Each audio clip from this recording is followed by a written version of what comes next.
Thank you, Mr. Chairman. Commissioner, this is the first time we've had a chance to say hello.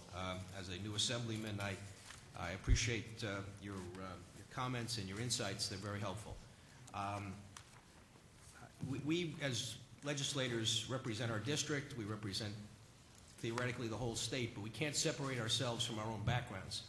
I come to this position with two parts of my background that influence a lot of the way I view things. One, like Assemblyman Wiesenberg, I am a parent of a child with autism.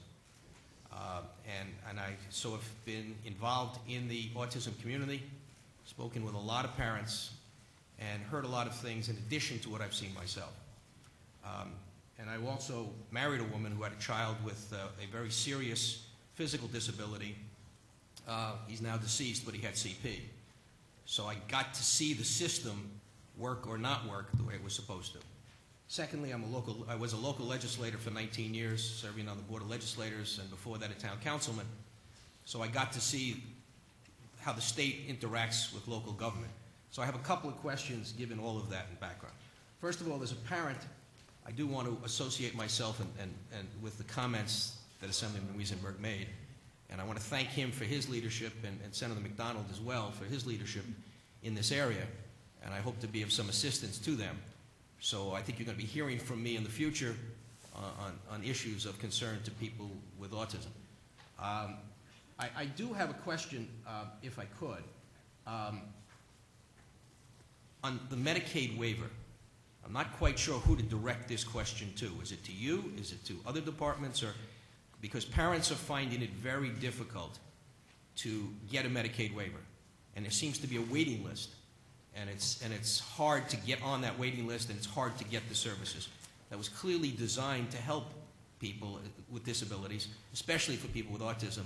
And we know that any delay at all with a kid with autism could be disastrous.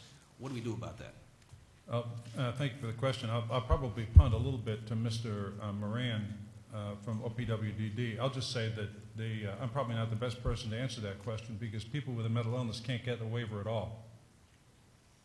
Okay. With one exception, which is a frank discrimination on the part of the federal government, but it's the way they set up the Medicaid program. So we cannot get home and community-based waivers, except we do have for children under 22 we can, and so we have a relatively small waiver program for children that doesn't provide permanent care, but it helps children with the most serious emotional disturbance and their families to sort of confront very difficult problems in their lives, and usually within a period of 12 to 18 months. There are only less than 2,000 people in the whole state of New York who have that waiver. So basically, if you have a mental illness, you can't get one, period. And so we have insurance companies that refuse to cover these services.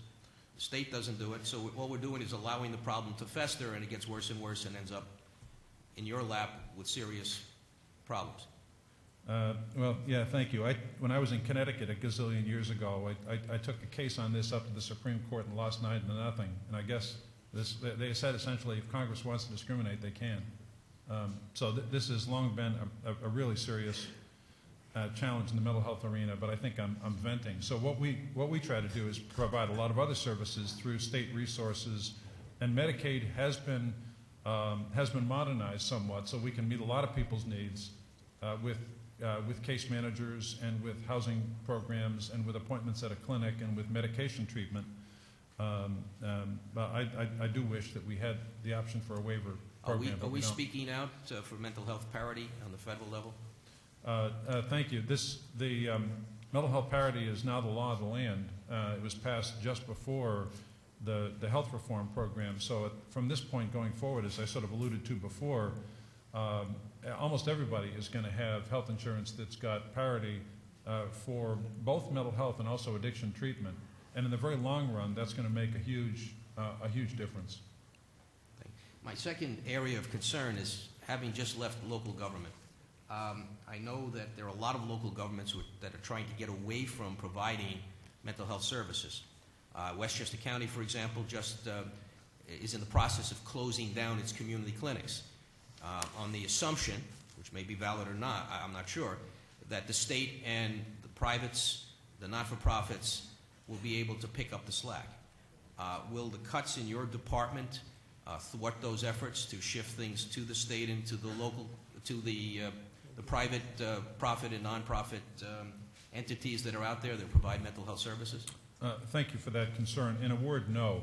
And I will say that the leadership, the mental health leadership in Westchester County is exemplary. We're working very closely with them, and the services that are being provided now by the county are going to be transitioned to nonprofit agencies, and I hope they do that with maintaining the quality. Our role as the regulator in that is to ensure that there is continuity of care, that somebody is there to pick up these services, and that people continue to get the services they need. But I will say that Dr. Mitchell's leadership in Westchester County is exemplary, and they're thinking very carefully about how to best balance maintaining services for their people with the costs to county government. But the cutbacks in your department is not going to prevent you from providing the proper supervision there. That is correct. Thank you, Mr. Chairman.